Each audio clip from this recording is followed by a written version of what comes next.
All right, welcome back. So our next conic equation is the hyperbola.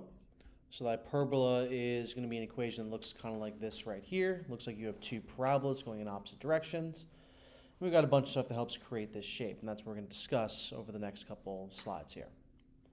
So like the ellipse, the hyperbola is a set of all points in a plane such that the absolute value of the differences of the distances from the foci are constant. The ellipse was the absolute value of the sum of the distances, but it's the same kind of concept here that's creating this shape. Every hyperbola will have two axes of symmetry, the transverse and conjugate axis, which are perpendicular at the center of the hyperbola.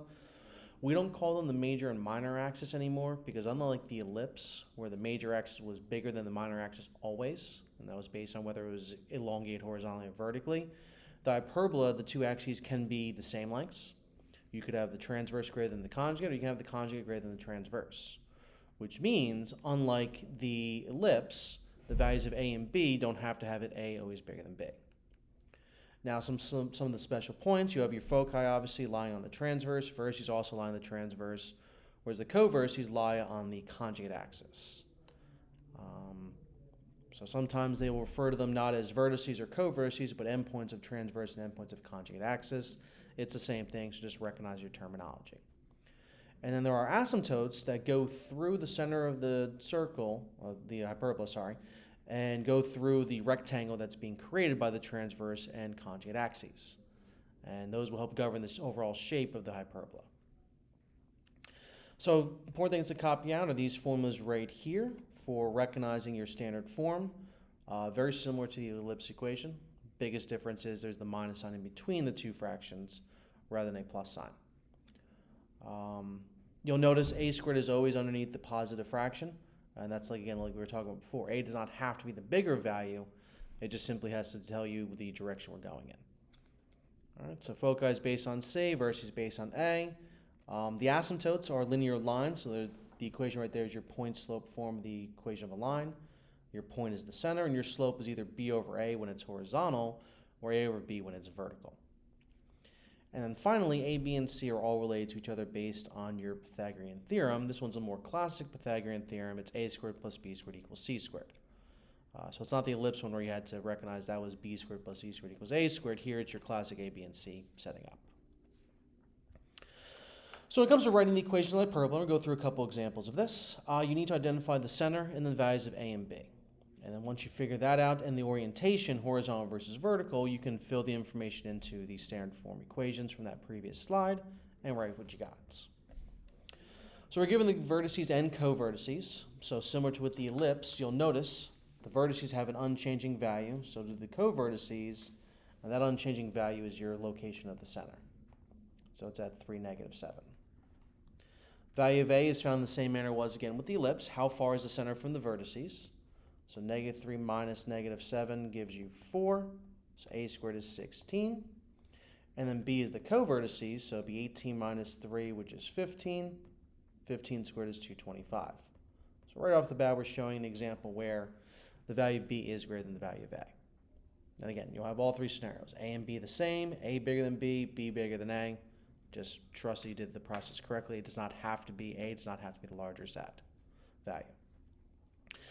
Now, to write our equation to know which one is the positive fraction, which one is the negative fraction, we again look at our vertices. We see it's the y value that's changing, so this is going to be a vertical hyperbola. So we go ahead and set up. So the y comes first then, so it's y plus 7 squared over 16 minus x minus 3 squared over the 225 equal to 1. So just make sure you're careful with how you're setting up. There'd be nothing wrong with writing the x first, just make sure you put the negative there, and it's obviously then a plus for the y fraction. But we'll typically write it as positive fraction minus the other fraction there. All right, so this one we can tell is going to be horizontal because now the x values are changing. So we go ahead and find our center in the same kind of manner. We notice that the -2 doesn't change in the co-vertices, the 9 from the vertices, so that's our center. You can also do your basic midpoint formula for the vertices. Half of 6 plus -10 is -2. Half of 9 plus 9 is just 9. There's your -2, 9. A is again how far the center is from the vertices. So it would be 6 minus -2, which is 8. A squared is 64. For our co-vertices, it's going to be how far, again, that is from the center. So it'd be 16 minus 9, which is 7. So b squared is 49. And again, horizontal means the x's go first. X plus 2 squared over 64 minus y minus 9 squared over 49 equal to 1. And that's all I'm looking for you to do if I'm giving you the vertices and the covertices and asking you to write your equation. Now, if I'm giving you the vertices and the asymptotes, the vertices will once again tell us the center. Only this time we don't have the covertices to just kind of fill in the unchanging value over there, so we have to do our midpoint. 2 plus negative 18 over 2, 1 plus 1 over 2. We get a negative 8 comma 1, because 2 plus negative 18 is negative 16, divided by 2 is negative 8, and obviously the 1 is not changing. The value of a is still based on how far the center is from the vertices. So it'd be 2 minus negative 8, which is 10, so a squared is 100. Now as for the asymptote, based on whether or not it's horizontal or vertical, the asymptote tells you the slope is either b over a or a over b. Now this thing is clearly a horizontal because it's the x values that are changing. So if it's horizontal, our equations tell us this slope right here, 9 over 10, has to equal b over a. Now, you don't want to assume that that means b is 9 and a is 10 just because the slope is 9 over 10. The slope is a fraction. The fraction could be reduced from an original value. So it's possible that b could be 18 and a would be 20 for this example. Or b could be 27, a could be 30 for this example. We kind of have to see what happens with the actual value. So that's why it's so important to find a from the vertices first, and then you can use that to solve for b. So if I know a is 10, 9 over 10 equals b over 10, b has to also equal 9 then, which means b squared is 81. Horizontal, so again, the x's go first, so it's x plus 8 squared over the a squared minus the y minus 1 squared over the b squared equal to 1. All right, so be very, very careful with your slope. Make sure, first off, it's b over a versus a over b for the type. And second off, don't assume the final fraction is your values of b and a. Find a still from how far the center is from the vertice, plug that into your slope ratio, and see what the value of b would correspond to. All right, because like perfect example right here, we see that this is clearly going to be a vertical hyperbola because the y value is changing. Our slope in front of x is a 1, so that's telling us that a over b equals 1 over 1. So it is entirely possible that a and b are both 1s, but they could also both be 2s or 3s or 4s or 5s or some other number. So we have to actually figure out what is this true number going to be, and that's where the center comes in to find a. So our center is our midpoint of the negative 3, 5, negative 3, negative 5. So negative 3 plus negative 3 over 2, 5 plus negative 5 over 2. We get our center to be at negative 3, 0. So the value of a is how far the center is from the vertices. So it'd be 5 minus 0, which is 5. So a squared is 25. And since a is 5, that means b is also 5. Because the ratio has to be 1 over 1. Which means b squared is also 25. All right, so always find a from the vertice to the center, and then use that with your slope ratio to solve out for what b is supposed to be. All right, so it's vertical, so the y's go first. So it'd be y minus 0 squared over 25 minus x plus 3 squared over 25 equal to 1. So we're not going to write it as y minus 0. We're just going to write that as just simply y squared. Because there's no need to include the 0 there. It's just going to be a y squared. And that's our equation for that hyperbola. All right, so just watch out for your slopes. All right, so now also we want to be able to write our equation in its form from the general conic section format, so we got to complete the square. So the way we're going to do this, again, we want to group the common x terms and y terms together, but we want to identify which square term is positive. Well, in this case right here, it's the y squared term that's positive, so I'm going to put that one first.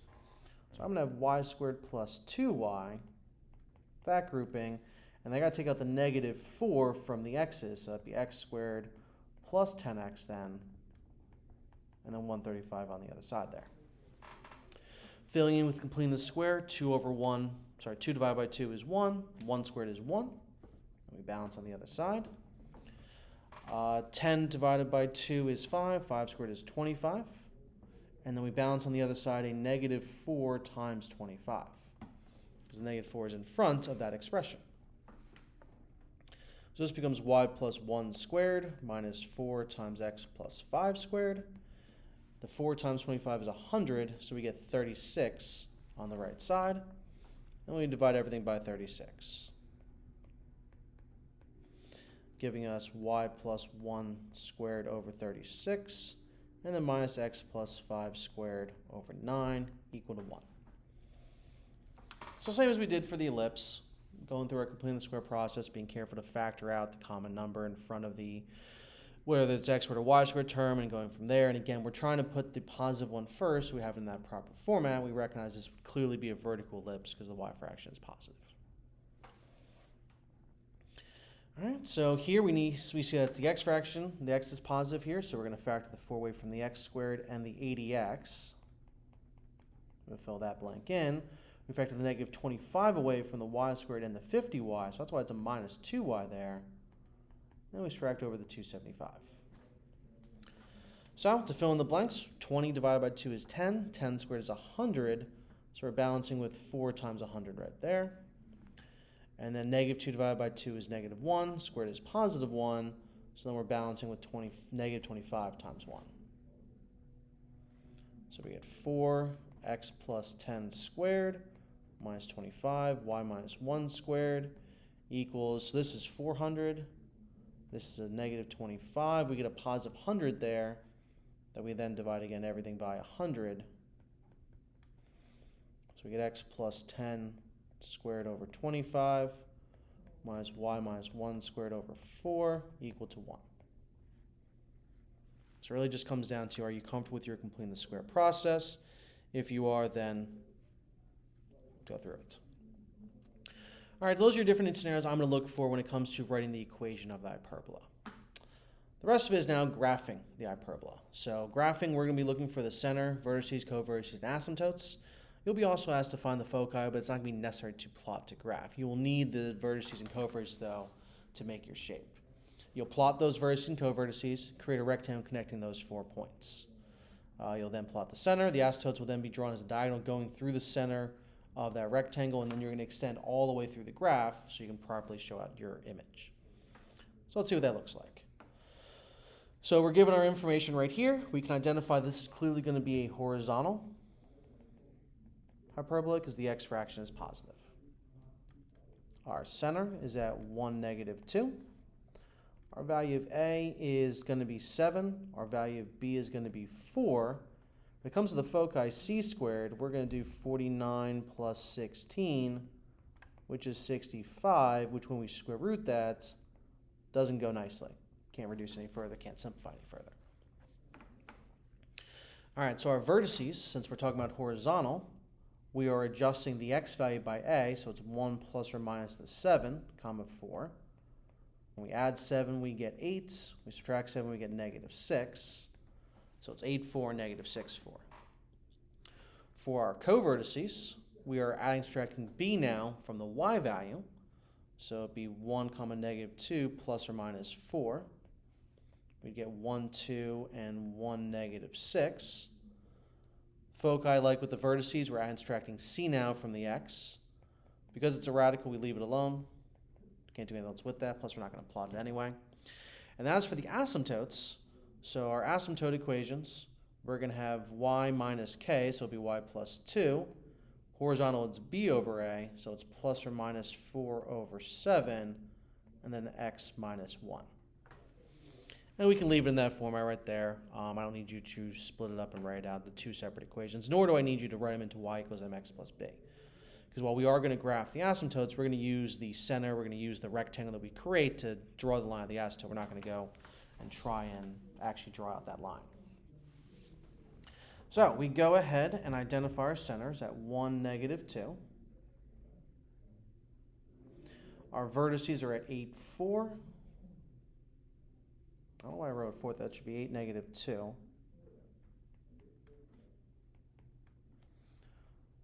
So 8, negative 2. And negative 6, negative 2. Our co-vertices are at 1, 2, and 1, -6. So what we're going to do is we're going to create a rectangle that does this. I'm going to use a different color so you can kind of see it. So our rectangle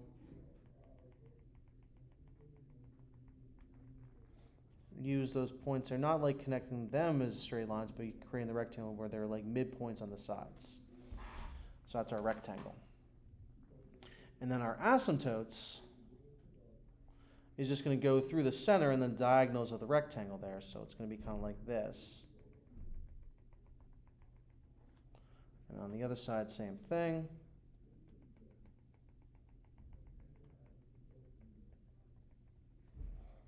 And then we just simply go along the asymptotes, hit our vertices, and go along our asymptotes. The graph's going to look kind of like this right here. That's the graph we're looking to make. All right. So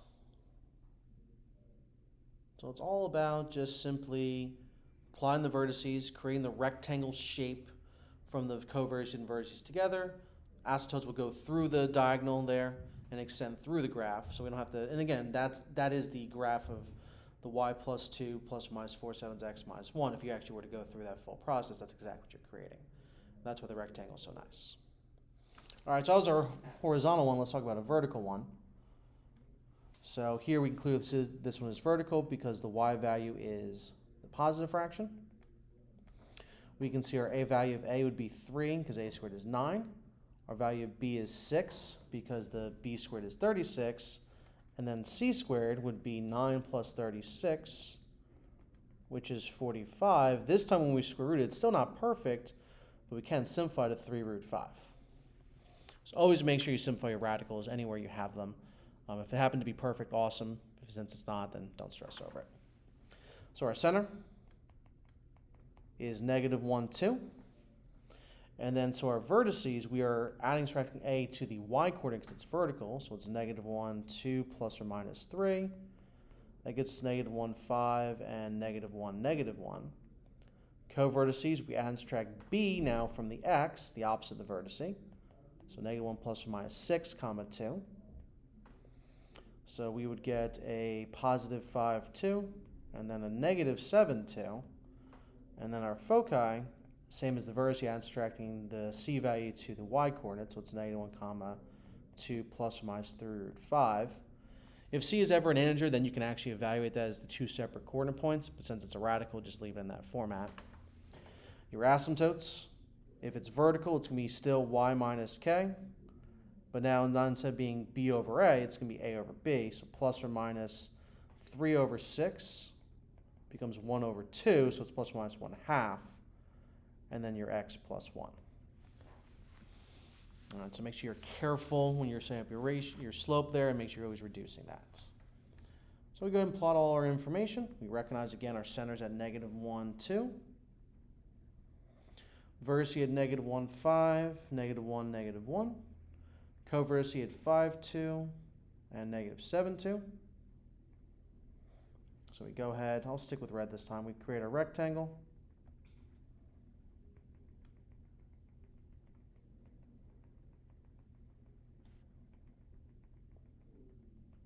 And again, technically the rectangle is not like the graph itself, so that's why we're doing dotted lines there. Same thing with the asymptotes. They're just governing the relationship and how we create our actual graph.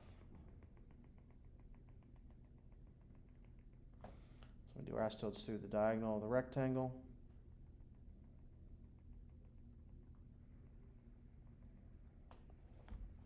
And then make sure you're careful. Again, it's the hyperbola goes through the vertices.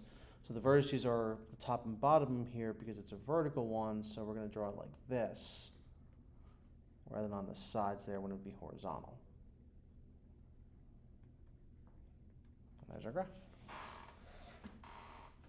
All right, so again, there's a lot of similarities between the hyperbola and ellipse, obviously, but there's also a lot of differences. So just make sure you're careful with each of those differences and those similarities. You're noting the differences on your stuff like your note cards or while you're studying for the quizzes. All right, we got one more conic section to create. That's the parabola. So I'll see you guys next time for that particular video.